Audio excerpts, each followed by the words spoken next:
ನಮ್ಮ ದೇವರು ಕರ್ತನಾದ ಯೇಸು ಕ್ರಿಸ್ತನ ನಾಮದಲ್ಲಿ ಅನುದಿನದ ಆಹಾರ ಪ್ರಿಯರಿಗೆ ಪ್ರೀತಿಯ ಶುಭಾಶಯಗಳು. 2025 ಮೇ ತಿಂಗಳ 26ನೇ ತಾರೀಕಿನ ಸೋಮವಾರದ ದೇವರ ವಾಕ್ಯವು ದಾವೀದನ ಗೂಡಾರ. ಆ ದಿನದಲ್ಲಿ ನಾನು ಬಿದ್ದು ಹೋಗಿರುವ ದಾವೀದನ ಗೂಡಾರವನ್ನು ಎತ್ತಿ ಅದರ ಹಾನಿಗಳನ್ನು ಸರಿಪಡಿಸುವೆನು, ಅದರ ಅವಶೇಷಗಳನ್ನು ಎತ್ತಿ ಇಂದಿನ ಕಾಲದಂತೆಯೇ ಅದನ್ನು ಪುನರ್ನಿರ್ಮಿಸುವೆನು. ಆಮೋಸ 9:11.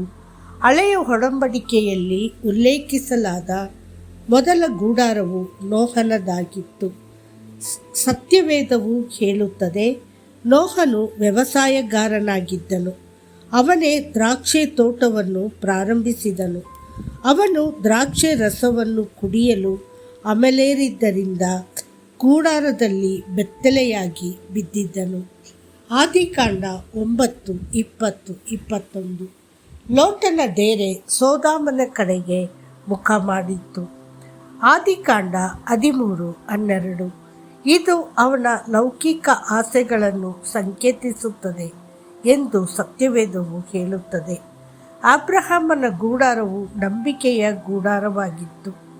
ಸತ್ಯವೇದವು ಹೀಗೆ ದಾಖಲಿಸುತ್ತದೆ, ನಂಬಿಕೆಯಿಂದಲೇ ಅವನು ವಾಗ್ದಾನದ ದೇಶದಲ್ಲಿ ವಾಸಿಸುತ್ತಿದ್ದನು.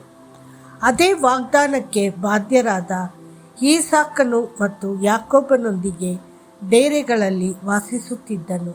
ಇಬ್ರಿಯರಿಗೆ 11:9.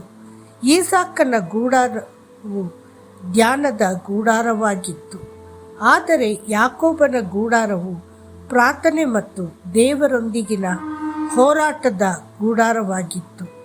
ಬೈಬಲ್ ಯಾಕೋಬನ ಗೂಡಾರಗಳನ್ನು ಸುಂದರವಾಗಿ ವಿವರಿಸುತ್ತದೆ. ಹೋ ಯಾಕೋಬೆ, ನಿನ್ನ ಗೂಡಾರಗಳು ಎಷ್ಟು ರಮ್ಯವಾಗಿವೆ.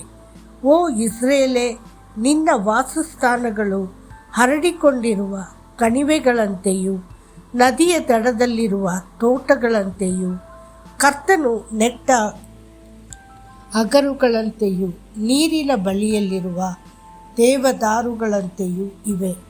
ಅರಣ್ಯಕಾಂಡ 24:5-6.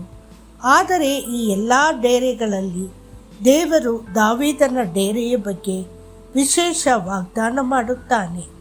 ದಾವೀದನ ಡೇರೆಯನ್ನು ಮಾತ್ರ ಕರ್ತನು ಪ್ರತ್ಯೇಕಿಸುತ್ತಾನೆ. ನಾನು ದಾವೀದನ ಡೇರೆಯನ್ನು ಎತ್ತುತ್ತೇನೆ.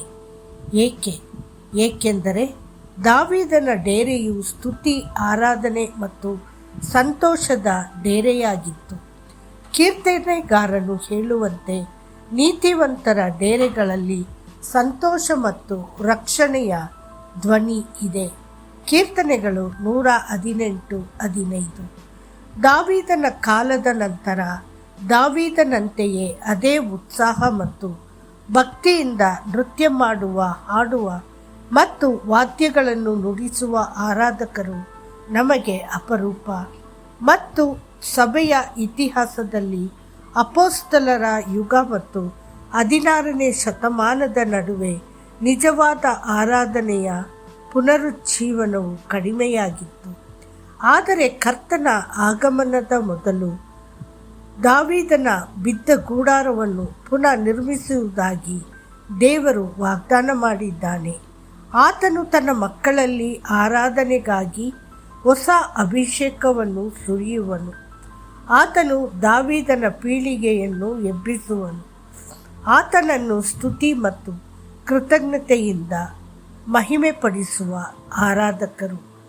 ದೇವರ ಪ್ರಿಯರ ಮಕ್ಕಳೇ, ಕರ್ತನ ಪುನರಾಗಮನವು ಬಹಳ ಹತ್ತಿರದಲ್ಲಿದೆ.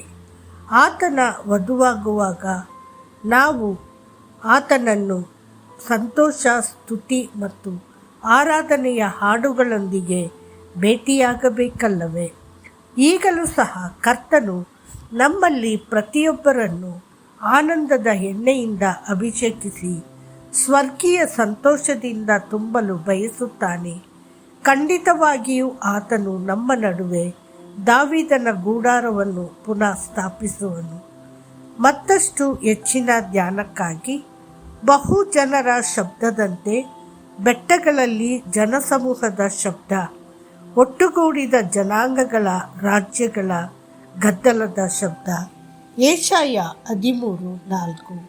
ಕರ್ತನು ನಿಮ್ಮನ್ನು ಆಶೀರ್ವದಿಸಲಿ. ಆಮೇನ್.